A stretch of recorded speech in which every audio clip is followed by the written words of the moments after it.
Hello and welcome back to my channel, Kylie's Bookquirks. Today I'm going to be running you through my June wrap-up, in which I read 14 books. But before we get started, I just want to remind you that there are important links down below.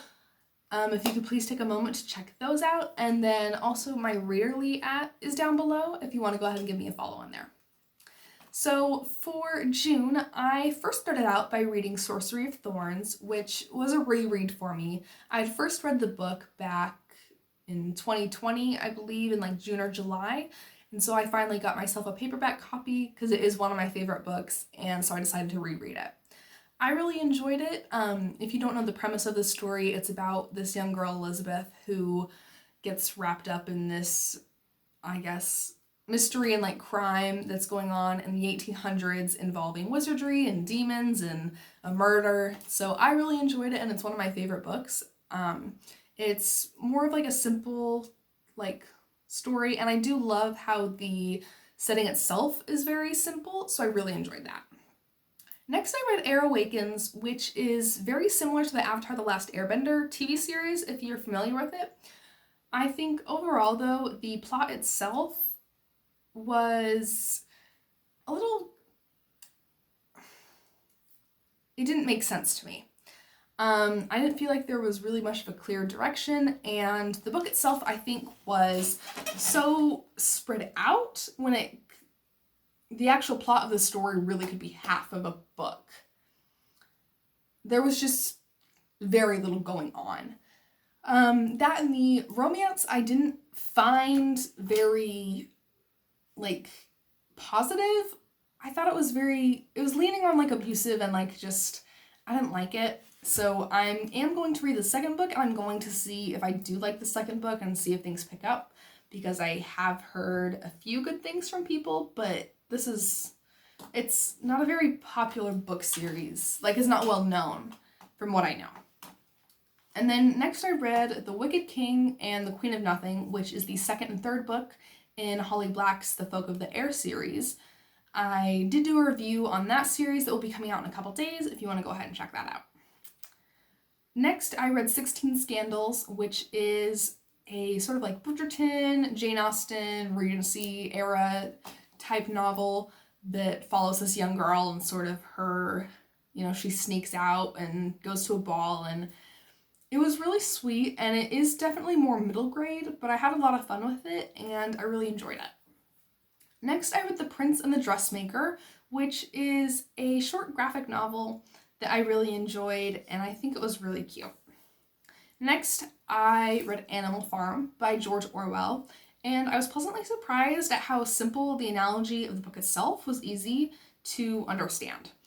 For me, I was going into it expecting it to be sort of, long and overdrawn and like complicated, but the way Orwell writes it is that it's such a simple and easy to understand analogy that I think it very effectively gets his point across.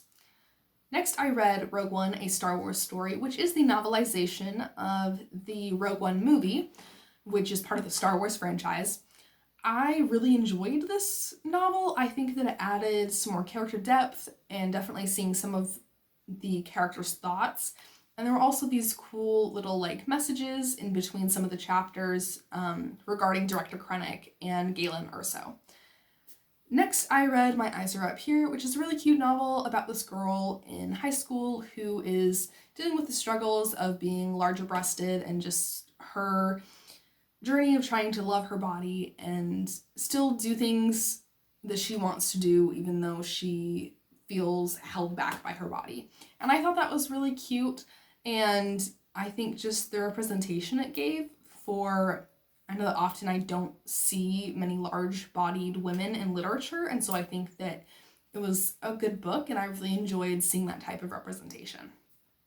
Next, I read Looking for Alaska by John Green. Personally, I did not enjoy this book simply for the reason that I didn't like Alaska very much, because her character herself, I thought, was a little all over the place and didn't seem very realistic. I don't know. It was, for me, I think that there was a good point that John was trying to get across as far as, life and people, but I don't think it was done very effectively is my problem with it. Next, I read Anne of Green Gables by Ellen Montgomery. Anne of Green Gables is one of my favorite books. I have never completed the series in full, so my plan is to complete the series in full.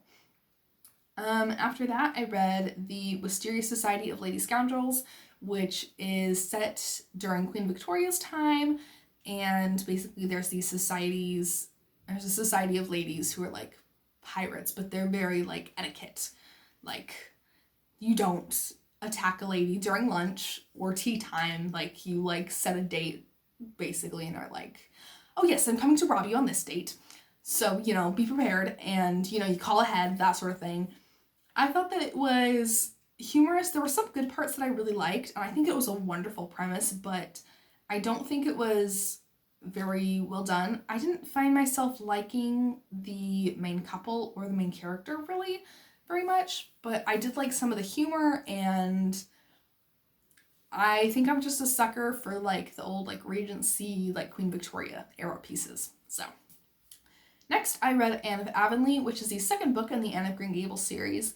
I did really enjoy this, but not quite as much because Gilbert Blythe wasn't in it, and I really like Gilbert Blythe, especially just because of his character and how kind he is.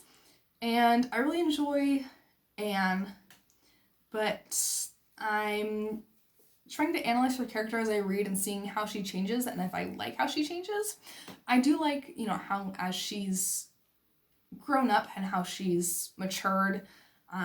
I like seeing her change like that and maybe realize that romance isn't this, a dark dashing knight comes to save you sort of thing, but it's more of realistic. And I think seeing her slowly realize that she's in love with Gilbert is really sweet.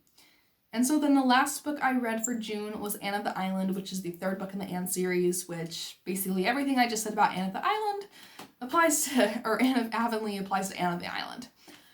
So yeah, that was my June wrap up, which I really enjoyed, and I'm excited to be able to read more in July. So anyways, I will see you all soon, and I hope you have a good week.